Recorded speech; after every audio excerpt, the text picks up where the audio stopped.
बिल्कुल, धन्यवाद आपका इस तमाम जानकारी के लिए। भोपाल से बड़ी खबर, कर्नाटक में धर्मांतरण कानून हटाने पर सियासत गर्मा गई है। गृह मंत्री नरोत्तम मिश्रा ने कांग्रेस पर हमला बोला। कर्नाटक में कांग्रेस की सरकार आने के बाद धर्मांतरण रोकने का कानून हटा दिया गया। आप जिस जिहाद के खिलाफ लड़ते हैं, ये उस जिहाद के पक्ष में खड़े हो गए, क्योंकि कांग्रेस की मानसिकता नफरत बांटने का सामान बेचने की है। जी बताएं। मध्य प्रदेश वासियों, एक प्रार्थना है। अभी कर्नाटक में कांग्रेस की सरकार आई है और आज 2 फैसले किए। आते ही उन्होंने आज धर्मांतरण रोकने वाला जो विधेयक था उसको वापस ले लिया। परम पूज्य हेडगेवार जी का पाठ चैप्टर से हटा दिया। जिस जिहाद के खिलाफ आप सब लोग हैं, लड़ाई लड़ते हैं, ये उस जिहाद के पक्ष में स्पष्ट खड़े हो गए। ये कांग्रेस की मानसिकता है। ये जो नफरत का सामान बेच रहे हैं देश के अंदर, देश को बांटने के लिए, ये आप सब देख लीजिए स्पष्ट रूप से। कांग्रेस की मानसिकता बताती है कि वो जिहादियों के साथ है, वो धर्मांतरण के पक्ष में है। सहयोगी शैलेंद्र हमारे साथ जुड़े हुए हैं। शैलेंद्र, बड़ा हमला नरोत्तम मिश्रा की तरफ से। देखिए, बिल्कुल न केवल नरोत्तम मिश्रा बल्कि प्रदेश अध्यक्ष वी डी शर्मा की तरफ से भी इस पर हमला बोला गया। और जिस तरीके से आपको याद होगा कि जिस तरीके से बजरंग दल को लेकर जो बातें कर्नाटक के चुनाव में हुई थी, उसका असर सीधे तौर पर मध्य प्रदेश में देखने को मिला था।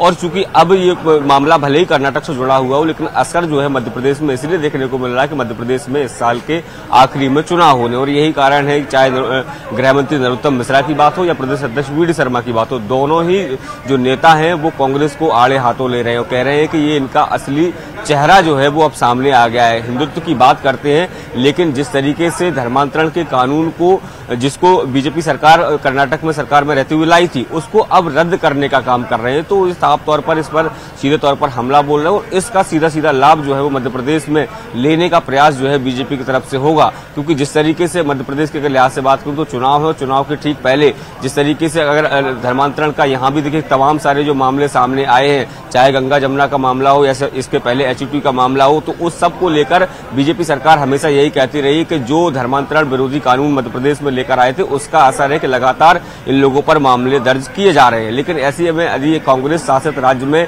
इस तरह का धर्म जो विधेयक है या जो कानून है उसको रद्द कर दिया जाता है, तो कहीं न कहीं कांग्रेस के लिए एक बड़ा, बीजेपी के लिए एक बड़ा मुद्दा जो है वो फिलहाल इस चुनाव में बन गया है। जी जी जी, शैलेंद्र बने रहिएगा। नेहा बग्गा इस वक्त हमारे साथ जुड़ी हुई हैं। नेहा जी, कर्नाटक में धर्मांतरण से जुड़ा कानून जो आपकी पिछली सरकार लेकर आई थी, अब उसे रद्द किया जा रहा है, आपका रिएक्शन?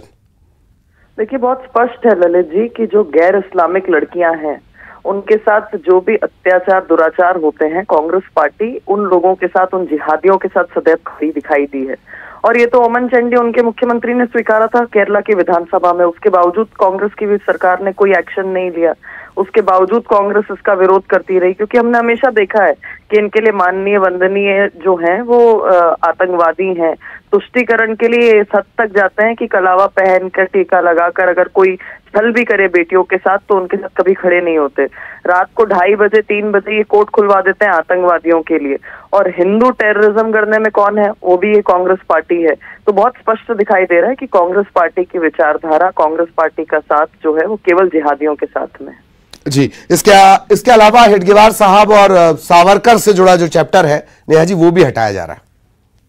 ये तो बहुत स्पष्ट है ना कि कांग्रेस पार्टी के लिए, मैंने जो पूर्व में भी कहा कि इनके लिए माननीय वंदनीय कुछ लोग ही हैं।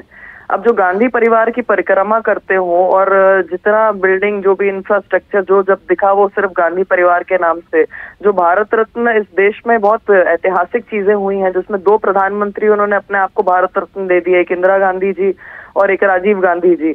तो आप ये सोचिए कि कांग्रेस पार्टी के लिए बाकी कोई वीर नहीं है। और कई बार माफी मांगने के बाद भी साझा सरकार में शिवसेना के साथ में कांग्रेस पार्टी अपने चाल चलन चरित्र पर जो है वो कायम रहती है।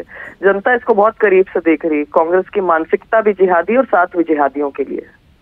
चलिए प्लीज नेहा जी बने रहिएगा। शैलेंद्र लगातार हमारे साथ बने हुए हैं, कोशिश ये है कांग्रेस का भी रिएक्शन मिले। शैलेंद्र, लगातार कांग्रेस पर हमला करने का मौका मिल रहा है और इस वक्त सिंह साहब कांग्रेस से हमारे साथ जुड़े हुए हैं। सिंह साहब, धर्मांतरण से जुड़ा जो कानून था, जो पिछली कर्नाटक सरकार लाई थी, आप उसे रद्द कर रहे हैं। सावरकर और हेडगेवार के भी जो चैप्टर हैं वो हटाए जा रहे हैं। कोई खास वजह? उसका असर एमपी पे भी पड़ेगा। आप देखिए, पहले तो ये समझना आवश्यक है कि संवैधानिक व्यवस्था क्या कहती है भारतवर्ष की, और संविधान के दायरे में क्या है। यदि छेड़छाड़ पूर्व में हो रही है तो उस छेड़छाड़ में यदि किसी प्रकार का सुधार हो रहा है, या वो व्यक्ति यदि आज आरोप लगा रहे हैं कांग्रेस पे, जिन्होंने पूरे इतिहास के साथ छेड़छाड़ करी, धार्मिक व्यवस्था के साथ छेड़छाड़ कर रहे हैं, धर्म की नई परिभाषा गढ़ रहे हैं, उनको ये अधिकार ही नहीं है पूछने का। अच्छा। तो जो संविधान के दायरे में आता है वही हमेशा से कांग्रेस करती आ रही है और भविष्य में भी वही करेगी।